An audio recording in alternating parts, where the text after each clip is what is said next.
Halo, bertemu lagi dengan saya di channel Wong Kidal. Sebelum mulai, seperti biasa saya doakan semua yang hadir di sini diberikan rezeki yang berlimpah, disehatkan jiwa raganya dan dilunaskan semua hutang-hutangnya.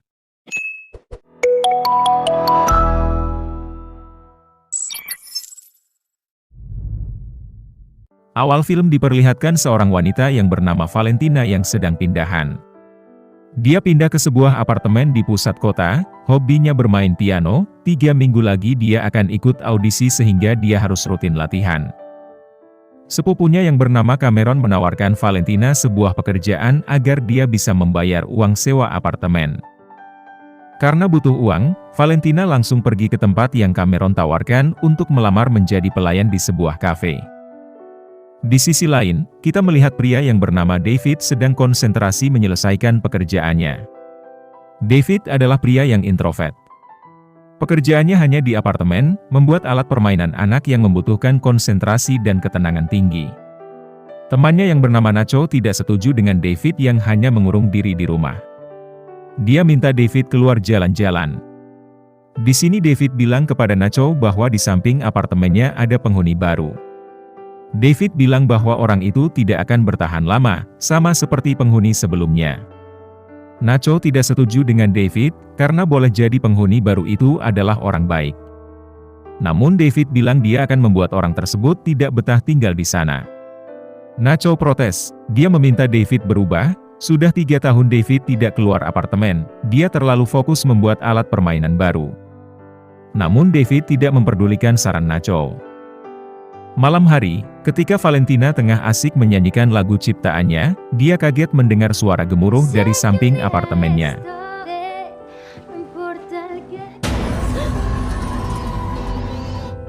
Saking penasaran, Valentina menempelkan telinganya di tembok.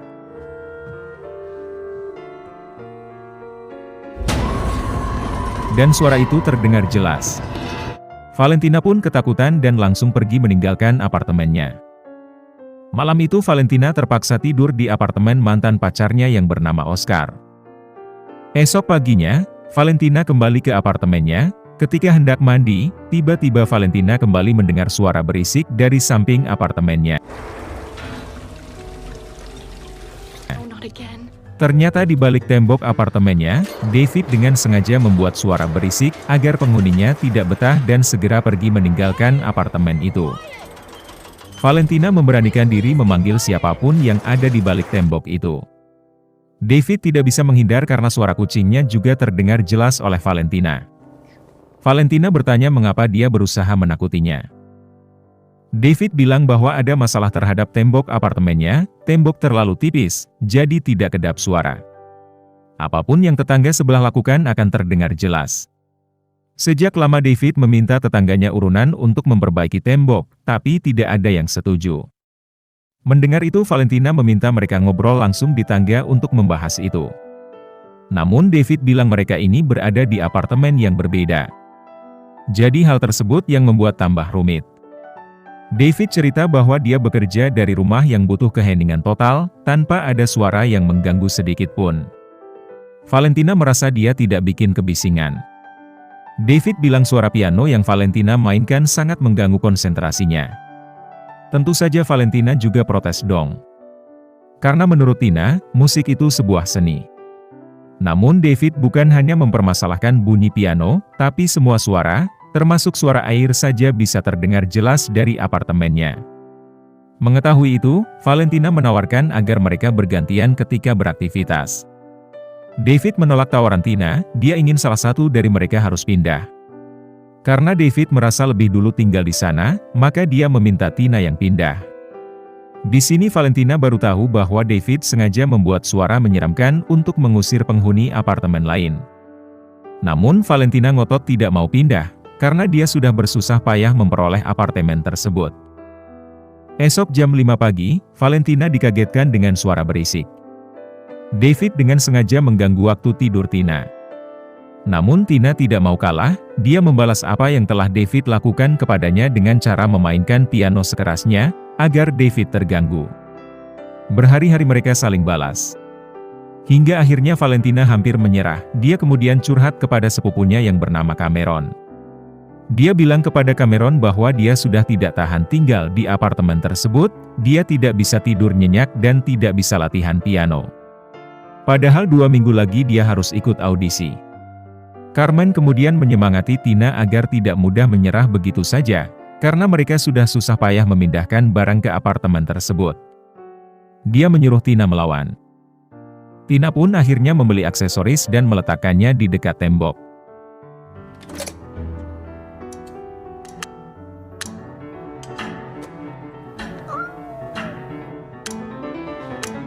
Setiap detik jarum itu bergerak dan mengeluarkan suara.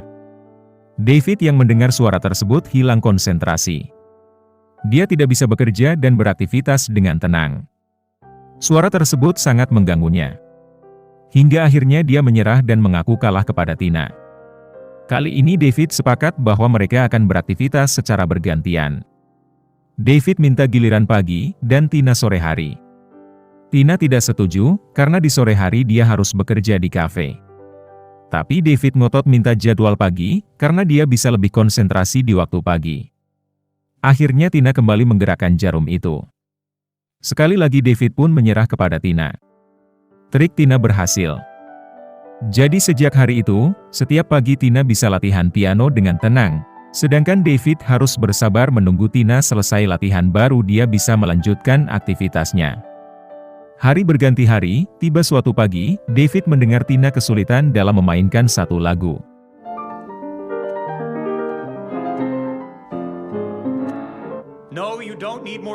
Dia pun mengkritik cara bermain Tina.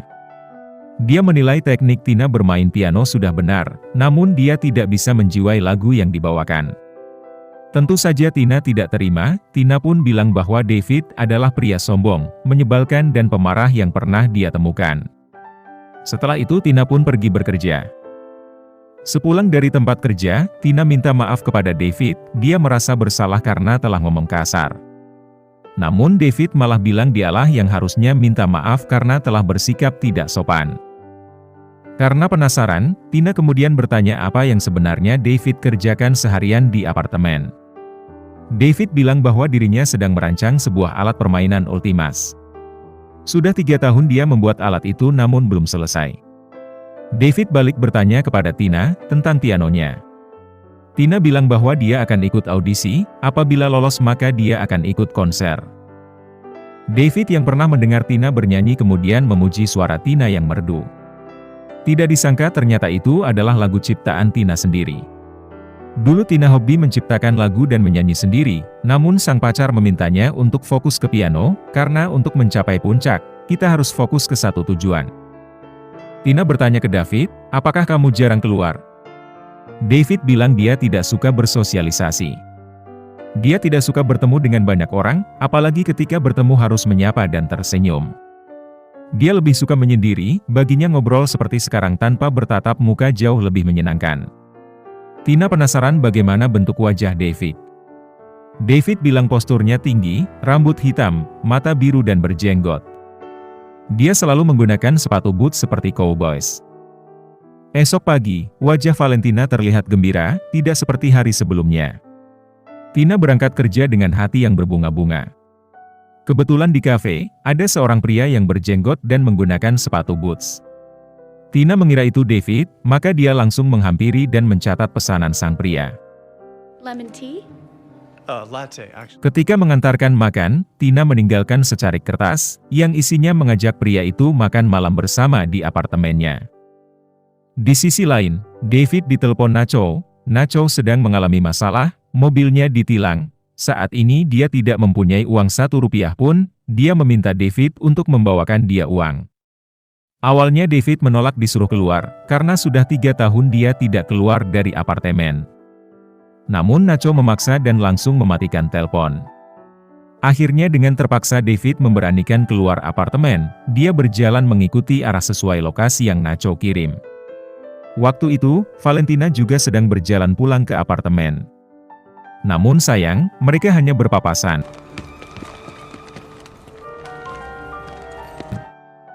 Setelah bertemu Nacho ternyata mengajak David bertemu orang yang akan membeli hak cipta semua permainan yang David buat. Namun David tidak setuju, karena dia tidak ingin mainan yang dibuatnya dipasarkan secara masif dengan harga yang mahal. And your outlets are what kill shops like ours.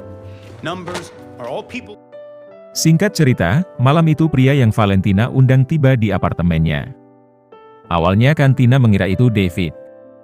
Namun ketika mereka ngobrol, hobi pria tersebut sangat berbeda dengan yang David cerita sebelumnya.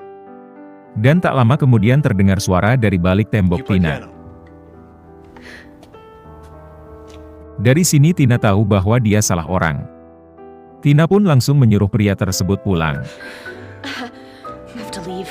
I'm sorry. Is it the shirt? Setelah itu Tina memanggil David, dengan jujur dia bilang ke David bahwa dia suka ngobrol seperti kemarin malam. Begitu juga dengan David. Mereka merasa nyaman ngobrol tanpa harus bertatap muka. Bagi Tina hubungan seperti ini bebas dari tekanan dan ketergantungan satu sama lain. Hingga akhirnya mereka berdua sepakat untuk hidup bersama walaupun harus dipisahkan oleh tembok. Sejak malam itu mereka merubah posisi tempat tidur. Mereka hidup seperti layaknya pasangan suami istri. Setiap hari ngobrol di atas kasur, bercerita tentang masa lalu dan tertawa bersama walaupun tidak saling bertatap muka. Malam itu, ketika Tina latihan piano, David meminta Tina untuk menyanyikan lagu ciptaannya sendiri. Awalnya Tina ragu, karena dia sudah lama tidak bernyanyi. Namun David memaksa Tina, hingga akhirnya Tina pun mulai bernyanyi.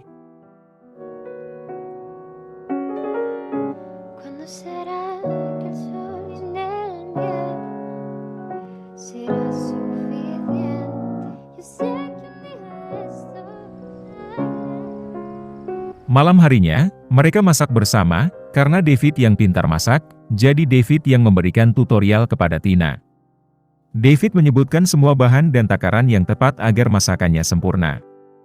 Tina yang mendengar dari ruangan berbeda pun mengikuti perintah David, namun dia kesulitan, apalagi bahan yang dimilikinya tidak lengkap. Namun dia tidak mau bilang ke David. Hingga akhirnya masakan David sudah jadi sempurna, sedangkan punya Tina gosong. Ketika hendak makan malam bersama, Nachos datang ke apartemen David, dan Cameron datang ke apartemen Tina. Nacho heran melihat David yang berpakaian rapi dan wangi. Karena selama ini penampilan David berantakan. Yang mengherankan ia lagi, Nacho melihat David tersenyum, sungguh kejadian langka. Sedang Cameron yang melihat Tina senyum-senyum sendiri juga merasa aneh. Hingga akhirnya mereka bercerita tentang hubungan mereka berdua. Tentu saja Nacho dan Cameron merasa aneh dengan hubungan Tina dan David. Karena bagi Cameron, sebuah hubungan terjalin dengan baik apabila mereka saling bersentuhan dan merasakan aroma pasangan. Nacho juga sepakat dengan apa yang dikatakan Cameron. Nacho juga bilang bahwa kontak mata jauh lebih penting, tanpa harus berkata-kata. Namun David bilang bahwa hubungan mereka berdua tidak aneh, karena di zaman sekarang banyak yang seperti itu, misalnya di media sosial, banyak orang yang menjalin hubungan hanya lewat pesan singkat atau via telepon, tanpa adanya pertemuan satu sama lain. Sebelum pergi, Cameron bilang bahwa wajah teman ngobrol Tina pasti jelek sekali. Sedangkan Nacho bilang bahwa mereka berdua sudah gila. Makan menghadap dinding. Tidak ada romantisnya sama sekali. Beberapa hari kemudian, Valentina pergi ke lokasi audisi untuk melengkapi berkas. Di sana dia bertemu dengan sang mantan yang bernama Oscar. Oscar adalah seorang komposer profesional. Dialah yang membantu Tina sampai di posisi sekarang ini. Kali ini Oscar minta berkunjung ke apartemen Tina. Dalam kesempatan ini Tina menunjukkan kemampuannya dalam bermain piano, namun entah gugup atau apa, di depan Oscar, Tina malah tidak bisa bermain piano dengan baik. Oscar meminta Tina untuk fokus. Oscar tahu bahwa Tina bisa tampil sangat baik. Oscar meminta, nanti setelah audisi, Tina kembali bersamanya karena dia sangat merindukan Tina. Bibir Oscar pengen nyosor aja ke Tina, namun Tina menghindar. Dia menyuruh Oscar pulang. David yang mendengar itu pun menakuti Oscar dengan suara aneh. Setelah Oscar pulang, Tina langsung bertanya mengapa David bertindak seperti itu. Ternyata David cemburu dengan kehadiran Oscar ke apartemennya. Apalagi perlakuan Oscar kepada Tina tidak begitu baik. David heran mengapa Tina mau dengan Oscar. Mendengar itu Tina tidak terima, dia tidak mau David mengatur urusan pribadinya. Apalagi hubungan mereka berdua hanya bermodalkan suara, tidak pernah tatap muka, bahkan sampai sekarang saja mereka belum tahu nama satu sama lain. Jadi selama ini mereka itu memanggil dengan kata tetangga. Tina langsung pergi meninggalkan apartemennya. Setelah kejadian tersebut, Tina curhat kepada sepupunya yang bernama Cameron. Namun Cameron hanya fokus ke handphonenya, karena dia janjian bertemu dengan seorang pria. Tanpa sepengetahuan Tina, Cameron malah membawa pria tersebut ke apartemen Tina. Di sana dia melakukan perzinahan yang sangat dilarang dalam agama. Jangan dicontoh ya teman-temanku yang baik. David mendengar semua suara dari apartemen itu, dia mengira itu Tina. Singkat cerita, malam itu Tina kembali ke apartemennya, dia meminta izin kepada David untuk latihan piano, namun David cuek, lalu berkata, "Lakukan apa saja yang kamu mau." Awalnya Tina mengira David marah karena kejadian sebelumnya. Namun David bilang bahwa dia mendengar semua apa yang telah Tina lakukan tadi sore. David kira mereka punya hubungan spesial tapi ternyata Tina berkhianat. Tina bingung dong, karena dia seharian bekerja. Untung saja dia melihat shawl Cameron tertinggal di dekat kasur. Tina bilang kepada David bahwa tadi sore dia ada di tempat kerja, jadi sesungguhnya apa yang David dengar tidaklah sama dengan yang dipikirkannya. Setelah dua kejadian ini, Tina tidak bisa memaksakan David untuk percaya, karena hubungan mereka rumit. Tina kemudian bilang ke David bahwa dia akan pindah apartemen. Dia sudah tidak tahan menjalani hubungan yang saling mencurigai, apalagi tidak bertatap muka. Tina pergi menemui Cameron, dia bertanya mengapa Cameron tega berbuat demikian. Cameron minta maaf dan berjanji akan menjelaskannya kepada David, namun Tina menolak. Dia sudah memutuskan untuk mengakhiri hubungannya dengan David. Cameron menilai Tina takut menghadapi masa depan. Masa depan seperti apa yang diharapkan, bertatap muka saja belum pernah, ungkap Tina. Dia menilai hubungannya ini konyol. Namun Cameron bilang, hubungan mereka berdua jauh lebih baik dari yang banyak orang alami. Malam itu, Tina nginap di rumah Cameron, namun dia gelisah, sama seperti yang David alami. Esok pagi, Tina berangkat ke tempat audisi. Sedangkan David pergi menemui Nacho di toko mainan. Dia kaget melihat Nacho mengobrol semua barang mainan. Ternyata tokonya bangkrut, tidak ada pembeli. Nacho bertanya maksud kedatangan David. Nacho langsung menebak David sedang ada masalah dengan gadis itu. David mengakui hubungan mereka sudah berakhir. David bilang sungguh sayang, karena baru kali ini ada gadis yang menerima sifat buruk David. Tapi David malah menyia-nyiakan gadis itu. David bilang bukan dia yang meninggalkannya, tapi gadis itu yang pergi meninggalkan dirinya. Nacho ingin David mengejarnya, karena dia adalah gadis langka yang wajib David perjuangkan.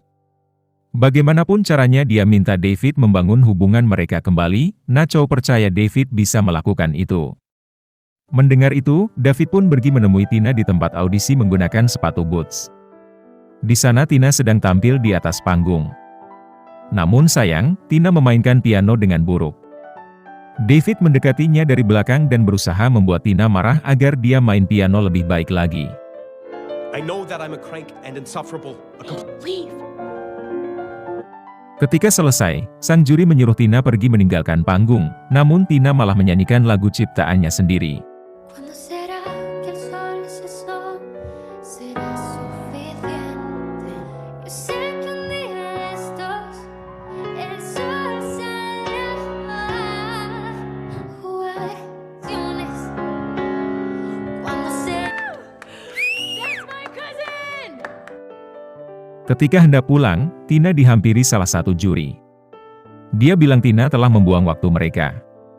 Tina pun minta maaf atas perbuatannya, namun juri itu malah bilang tidak perlu minta maaf, kalah dalam audisi bukan berarti Tina tidak mempunyai bakat.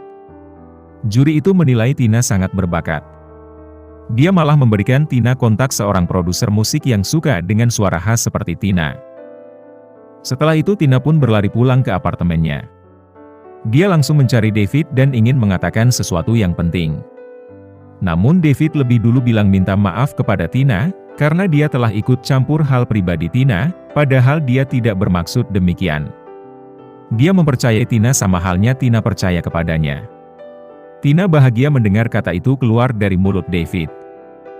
Tina pun langsung menggeser kasurnya, lalu memukul tembok itu.